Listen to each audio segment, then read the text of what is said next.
You know that feeling when life seems almost too perfect? Like you're waiting for the other shoe to drop because everything is just going a little too well. That was me. My name's Alex, and up until a few months ago, I thought I had it all, a beautiful wife named Sarah, a comfortable home, and a job that, while not glamorous, paid the bills and left me time to enjoy life. Sarah was the real superstar between us. She owned a successful marketing firm that she'd built from the ground up. I was always in awe of her drive and ambition. We'd met in college, and while I settled into a steady career in IT, she skyrocketed into the business stratosphere. I couldn't have been prouder. We were that couple everyone envied at parties, the ones who finish each other's sentences and laugh at jokes only we understand. Or so I thought. One Thursday evening, I was cooking dinner lemon garlic salmon, her favourite. When I got a text from Sarah saying she'd be late because of a last-minute client meeting. Nothing unusual. Her schedule was often unpredictable. But then, I got a call from my buddy Mark. "Hey man, thought I'd let you know I saw Sarah at Café Rouge," he said. "Probably grabbing a coffee before her meeting," I replied. "Yeah, except she was with that guy from her office, you know, her assistant, Jake. They looked pretty cozy." I felt a twinge in my stomach, but brushed it off. "I'm sure it's nothing. They're probably discussing work." "Sure thing. Just thought you'd want to know." I thanked him and hung up, trying to shake off the uneasy feeling. But curiosity gnawed at me. I decided to log into our shared cloud account. We'd set it up years ago to keep our schedules in sync. She must have forgotten that it synced her calendar automatically. There it was, dinner with Jay at Café Rouge. My heart sank. Still, I wanted to give her the benefit of the doubt. Maybe Jay stood for Jones, one of her big clients, but deep down I knew something was off. When she got home that night, she was all smiles. "Sorry I'm late. The meeting ran longer than expected." "That's okay," I said, forcing a smile. "How was the client?" She hesitated, just for a split second. "Oh, you know, the usual demands." I nodded, not trusting myself to speak. Over the next few weeks, I started paying more attention. She was often working late, and there were hushed phone calls and guarded texts. One afternoon, I decided to swing by her office to surprise her with lunch. As I approached the building, I saw Sarah and Jake walking out, laughing. She playfully swatted his arm, and he leaned in a little too close. I felt a mix of anger and hurt, but managed to stay composed. I didn't confront them. Not yet. Instead, I hatched a plan. You see, being in IT has its perks. I'm no hacker, but I know my way around digital systems. I decided to dig a little deeper, but legally, of course. I accessed our home computer and found that she'd been careless with her saved passwords. I logged into her email and found exactly what I feared, love notes between her and Jake, plans for secret getaways, even mockery of my obliviousness. It stung, but I wasn't going to let emotion cloud my judgment. No, if they wanted to play games, I was going to change the rules. First, I made copies of all their correspondence and secured them on a flash drive. Then I started researching Jake. Turns out, Mr. Assistant had a history. Before joining Sarah's company, he'd been implicated in a minor embezzlement scandal at his previous job, but was never formally charged. Interesting. I reached out to a private investigator friend, Lisa, to dig up more dirt. She found that Jake had been siphoning small amounts from company accounts, nothing massive, but enough to be illegal and get him in serious trouble. Now, I could have taken this information straight to Sarah, but where's the fun in that? I decided to set a little trap. I composed an anonymous email to Jake, posing as a potential client looking for under-the-table marketing services.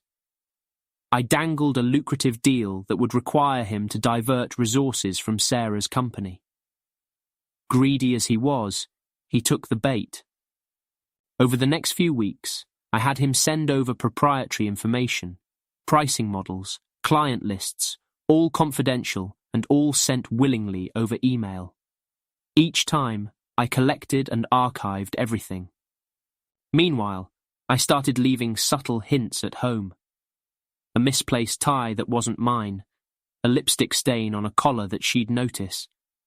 I wanted her to feel a bit uneasy, to wonder if perhaps I was onto her. One evening, I suggested we host a company party at our house. It'll be great for team building, I told her. Plus, I'd love to get to know your colleagues better. She looked surprised but agreed. The stage was set. On the night of the party, the house was buzzing with chatter and clinking glasses. I played the gracious host, all smiles and charm. Jake was there, of course, smirking like the Cheshire Cat. Little did he know. Halfway through the evening, I tapped a spoon against my glass. "Everyone, may I have your attention, please?" The room quieted down. I just wanted to say how proud I am of Sarah and all of you for the incredible work you've been doing. In fact, I have a little presentation I'd like to share. I noticed a flicker of confusion cross Sarah's face. I pulled up a slideshow on the TV. The first few slides were generic photos from company events, milestones, all met with polite applause. Then I said, "But there's someone here who deserves special recognition." Jake grinned, probably thinking I was about to praise him. "Jake, would you come up here?" He sauntered over, smug as ever. Jake has been instrumental in compromising this company's integrity. The room fell silent. I clicked to the next slide, a screenshot of his emails leaking confidential information. Gasps echoed around the room. "These are just a few examples of Jake's extracurricular activities," I continued, flipping through more damning evidence. Jake's face turned pale. "This is a set-up," he stammered. "Is it?" I replied calmly, "because it seems you've been quite busy." Security, which I'd discreetly arranged beforehand, escorted a protesting Jake out of the house. Sarah looked at me, eyes wide with shock, and was that fear? "Alex, what's going on?" "Oh, there's more," I said, clicking to the next slide a series of intimate emails and photos between her and Jake. The room erupted into whispers. Sarah's colleagues looked at her with a mix of pity and disdain. "I thought our guests should know who they've been working for," I said, my voice dripping with feigned concern. Sarah fled the room in tears. The party fizzled out after that, guests leaving awkwardly. I felt a twinge of guilt, but reminded myself of their betrayal. But I wasn't done yet. The next day, I filed for divorce, citing adultery and attaching the evidence I'd gathered. Given that we live in a state where infidelity can impact the division of assets, I knew this would work in my favour. I also sent the evidence of Jake's embezzlement to the authorities. Last I heard, he's facing criminal charges. As for Sarah, the scandal rocked her company. Clients withdrew, shareholders demanded her resignation, and her reputation was in tatters. Meanwhile, I kept the house, the car, and even our dog Max. Was it petty? Maybe. Satisfying? Absolutely. Now I'm sitting on the porch, sipping a cold beer, with Max by my side. The sunset looks especially beautiful tonight. Life has a funny way of working out, and that's how I turned the other shoe, dropping into a perfect landing. A few weeks after the dust had settled, I got a call from Lisa, the private investigator. "You're not going to believe this," she said, barely able to contain her amusement. "Try me," I replied. "Sarah tried to hire me to dig up dirt on you." I laughed out loud. "Oh, the irony. Thought you'd appreciate that," she chuckled. "Did you take the job?" "Of course not. Conflict of interest. But I did tell her that from what I could see, you're as clean as a whistle." "Thanks for that. Anytime." I hung up the phone, shaking my head. Sarah was grasping at straws. With her company in ruins and her assets frozen pending the divorce proceedings, she was desperate. One afternoon, I received an email from her, a long, rambling apology mixed with justifications for her actions. She claimed she felt neglected because of my lack of ambition and that Jake had been there for her in ways I wasn't. I pondered replying but decided against it. Engaging would only open old wounds. Instead, I forwarded the email to my lawyer to keep on record. A few days later, I bumped into Mark at our favourite coffee shop. "Man, you've been the talk of the town," he said, clapping me on the back. "News travels fast. You handled it like a champ. I would have lost it." "Trust me, there were moments," I admitted, "but I figured a calculated approach would be more effective." He grinned. "Remind me never to get on your bad side." We chatted for a bit before parting ways. As I walked down the street, I felt lighter than I had in months. Then, as if life hadn't thrown me enough curveballs, I got a call from an unknown number. "Hello? Hi, is this Alex?" a woman's voice asked hesitantly. "Yes, who's this?" "This is Emily, Jake's ex-girlfriend." Now, this was unexpected. "What can I do for you, Emily?" "I heard about what happened, and I think we might be able to help each other." "I'm listening." "Jake owes me a significant amount of money, and with his current legal troubles, I doubt I'll see a penny unless I take action. I also have information that could strengthen the case against him." "Go on." We arranged to meet at a cafe. Emily turned out to be a sharp, no-nonsense woman who'd been wronged by Jake in more ways than one.